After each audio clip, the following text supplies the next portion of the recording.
Odd chain fatty acid की oxidation किस तरह से होती है, जिस तरह इवन चेन फैटी एसिड की ऑक्सीडेशन होती है उसी तरह ओड चेन फैटी एसिड की भी ऑक्सीडेशन होती है। ओड चेन फैटी एसिड की ऑक्सीडेशन में 3 डिफरेंट स्टेप्स होते हैं। जो फर्स्ट स्टेप है उसमें प्रोपेनाइल कोएंजाइम ए है हमारे पास, उसमें कार्बोक्सिलेशन का प्रोसेस हो रहा है और इस प्रोसेस को जो एंजाइम कैटालाइज कर रहा है वो है प्रोपेनाइल कोएंजाइम ए कार्बोक्सिलेज। इसमें एटीपी और बायोटिन भी यूज़ हो रहे हैं। अब प्रोपेनाइल कोएंजाइम में जब कार्बन डाइऑक्साइड हम ऐड करेंगे, कार्बोक्सिलेशन का प्रोसेस होगा तो कार्बन नंबर 2 पे कार्बोक्सिल ग्रुप आके अटैच हो जाएगा और प्रोपेनाइल कोएंजाइम ए कन्वर्ट हो जाएगा D methyl malonyl coenzyme A में। इसके बाद हमारे पास है सेकंड स्टेप। सेकंड स्टेप में हमारे पास जो डी मिथाइल मिलेनोनाइल कोएंजाइम ए है वो L methyl malonyl coenzyme A में कन्वर्ट होता है। इस प्रोसेस में क्या होता है, इस प्रोसेस में हमारे पास बस डायरेक्शन चेंज हो रही है कार्बोक्सिल ग्रुप की। कार्बोक्सिल ग्रुप पहले हमारे पास यहाँ पे था राइट साइड पे, जब वो L methyl malonyl coenzyme A में कन्वर्ट हुआ तो वो आ गया लेफ़्ट साइड पे। मतलब इसमें जो इस मॉलिक्यूल की स्टीरियो केमिस्ट्री चेंज हुई है और हमारे पास जो एंजाइम यहाँ यूज़ हो रहा है वो है मिथाइल मिलेनोनाइल कोएंजाइम ए रेसिमेज। रेसिमेज एंजाइम का नाम शायद आपने पहले सुना हो। इसका फंक्शन ये होता है कि ये किसी भी कंपाउंड की मॉलिक्यूल की स्टीरियो केमिस्ट्री को चेंज करता है। आपने लीवो और डेक्स्ट्रो का कॉन्सेप्ट भी पढ़ा होगा या लेफ़्ट एंड राइट साइड का भी पढ़ा होगा। जैसे इसमें कार्बोक्सिल ग्रुप यहाँ पे राइट साइड पे है तो यहाँ पे लेफ़्ट साइड पे आ गया, तो इसको चेंज किसने किया है, इस रेसिमेज एंजाइम ने। क्योंकि इसका फंक्शन क्या है, इसने किसी भी मॉलिक्यूल की स्टीरियो केमिस्ट्री को चेंज करना है, उसे डेक्स्ट्रो से लीवो में उसने चेंज कर दिया। ये दोनों मॉलिक्यूल एक दूसरे के मिरर इमेजेस हैं और इसको चेंज किया है रेसिमेज एंजाइम ने। अब नेक्स्ट हमारे पास है थर्ड स्टेप। थर्ड स्टेप में एल मिथाइल मिलेनोनाइल कोएंजाइम ए जो है वो कन्वर्ट हो रहा है सक्सिनाइल कोएंजाइम ए में, जो हमारे पास odd chain fatty acid oxidation के एक फाइनल प्रोडक्ट है। और इस प्रोसेस को कैटालाइज कौन कर रहा है, इसको एंजाइम कर रहा है methyl malonyl coenzyme A mutase enzyme. और ये जो म्यूटेज एंजाइम है ये विटामिन B12 पे डिपेंडेंट होता है। अब जब हमारे पास L methyl malonyl coenzyme A convert होता है सक्सिनाइल कोएंजाइम ए में तो हमारे पास जो कार्बोक्सिल ग्रुप है उसकी पोजीशन चेंज हो जाती है। पहले वो कार्बन नंबर 2 पे था, उसके बाद वो कार्बन नंबर 3 के साथ आके अटैच हो गया।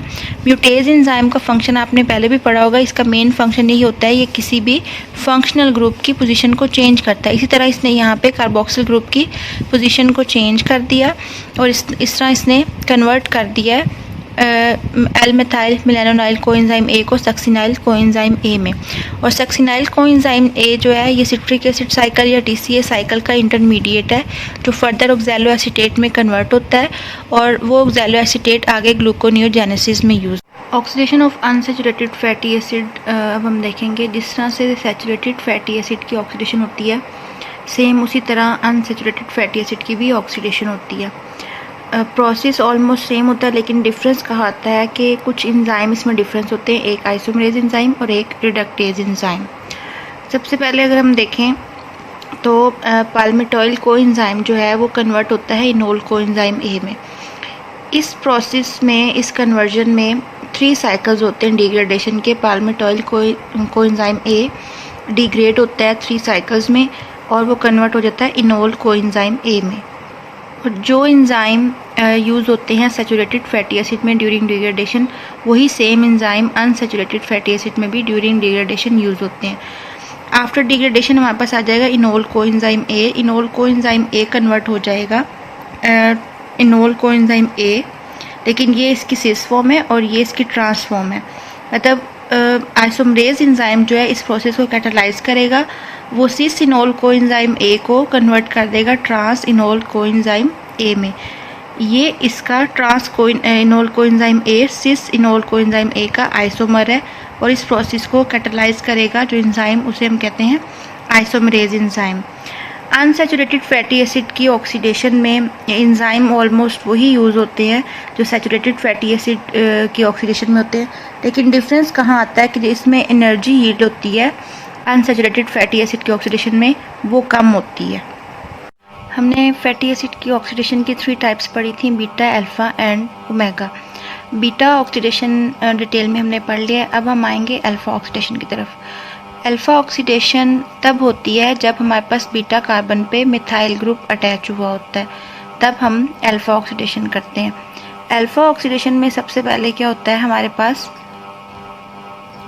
अल्फ़ा ऑक्सीडेशन में एक तो एटीपी की प्रोडक्शन नहीं होती है और ये मोस्टली होते हैं एंडोप्लाज्मिक रेटिकुलम में अल्फ़ा ऑक्सीडेशन होती है, और सम टाइम कुछ फैटी एसिड की जो अल्फ़ा ऑक्सीडेशन होती है वो पैरोक्सिसोम में भी होती है।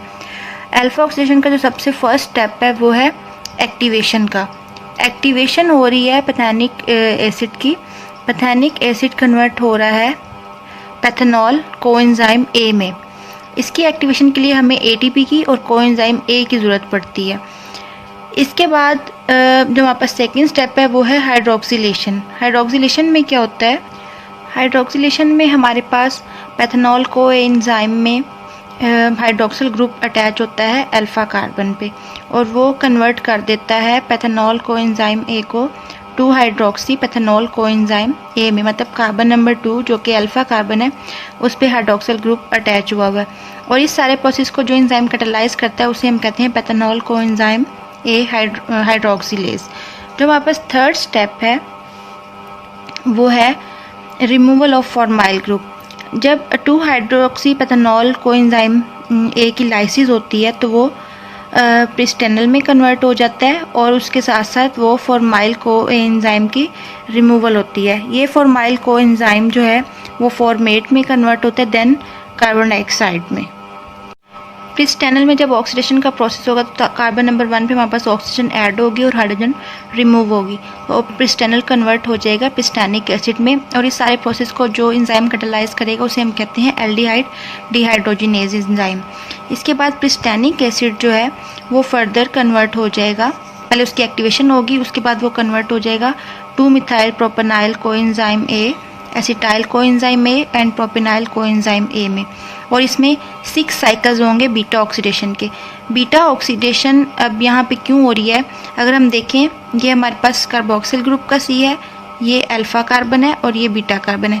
यहाँ पे हमारे पास बीटा कार्बन पे मिथाइल ग्रुप नहीं है, और हमने कहा था कि अल्फ़ा ऑक्सीडेशन तब होती है जब बीटा कार्बन पे मिथाइल ग्रुप अटैच होता है। यहाँ पे हमारे पास मिथाइल ग्रुप नहीं है, इसलिए यहाँ पे हम बीटा ऑक्सीडेशन कर सकते हैं। अगर हम ये एक ओवरव्यू लें अल्फ़ा ऑक्सीडेशन का फैटी एसिड में, तो आप देख सकते हैं कि हमने सबसे पहले जो स्टेप देखा था वो था पैथेनिक एसिड की एक्टिवेशन थी। पैथेनिक एसिड कन्वर्ट हो रहा था पैथेनॉल कोएंजाइम ए में, उसके बाद हाइड्रोक्सिलेशन हुई तो 2 हाइड्रोक्सी पैथेनॉल कोएंजाइम ए में कन्वर्ट हो गया। इसके बाद उसमें से फॉर्माइल ग्रुप रिमूव हुआ और वो कन्वर्ट हो गया प्रिस्टेनल में। देन प्रिस्टेनल की ऑक्सीडेशन हुई और वो कन्वर्ट हो गया प्रिस्टैनिक एसिड में। इसके बाद प्रिस्टैनिक एसिड की पहले एक्टिवेशन हुई, एक्टिवेशन में वो प्रिस्टेनाइल कोएंजाइम ए में कन्वर्ट हुआ, और उसके बाद उसमें 6 स्टेप हुए बीटा ऑक्सीडेशन के, और वो कन्वर्ट हो गया 2 methyl propanoyl coenzyme A, 3 acetyl coenzyme A and 3 propionyl coenzyme A में। जो थर्ड टाइप है हमारे पास ऑक्सीडेशन की वो है ओमेगा ऑक्सीडेशन, और ओमेगा ऑक्सीडेशन हमारे पास तब होती है जब बीटा ऑक्सीडेशन में कोई डिफेक्ट आ जाए। ओमेगा कार्बन कौन सी होती है, अगर हम फैटी एसिड का स्ट्रक्चर देखें तो जो हमारे पास फर्स्ट कार्बन होती है वो कार्बोक्सिलिक ग्रुप होता है उस पर अटैच, और उसके ऑपोजिट साइड पे जो दूसरे एंड पे कार्बन होती है उसे हम कहते हैं ओमेगा कार्बन। अब जब ओमेगा ऑक्सीडेशन स्टार्ट होती है तो फर्स्ट स्टेप में क्या होता है, जो हमारे पास ये मिथाइल ग्रुप होता है ये हाइड्रोक्सिलेटेड हो जाता है और कन्वर्ट हो जाता है CH2OH में। इसके बाद हमारे पास डिहाइड्रोजिनेशन का प्रोसेस होता है। डिहाइड्रोजिनेशन में क्या होगा, हाइड्रोजन रिमूव हो जाएगी, यहाँ से हमारे पास हाइड्रोजन रिमूव हो जाएगी और ये कन्वर्ट हो जाएगा C+O एंड H में, मिथाइल ग्रुप जो है COH। अगेन इसमें डिहाइड्रोजिनेशन का प्रोसेस होगा और इसमें एंजाइम जो है वो एल्डिहाइड डिहाइड्रोजिनेज एंजाइम यूज़ होगा। अगेन इसमें से हाइड्रोजन रिमूव होगी, ये वाली हाइड्रोजन रिमूव हो जाएगी और इसमें ऑक्सीजन ऐड होगी, तो ये कन्वर्ट हो जाएगा मिथाइल ग्रुप कार्बोक्सिलिक ग्रुप में कन्वर्ट हो जाएगा। अब हमारे पास कोई भी मिथाइल ग्रुप अटैच नहीं है किसी भी कार्बन पे, तो हम यहाँ पे बीटा ऑक्सीडेशन करा सकते हैं। And after beta oxidation it is converted into succinate and adipate या एडिपिक एसिड।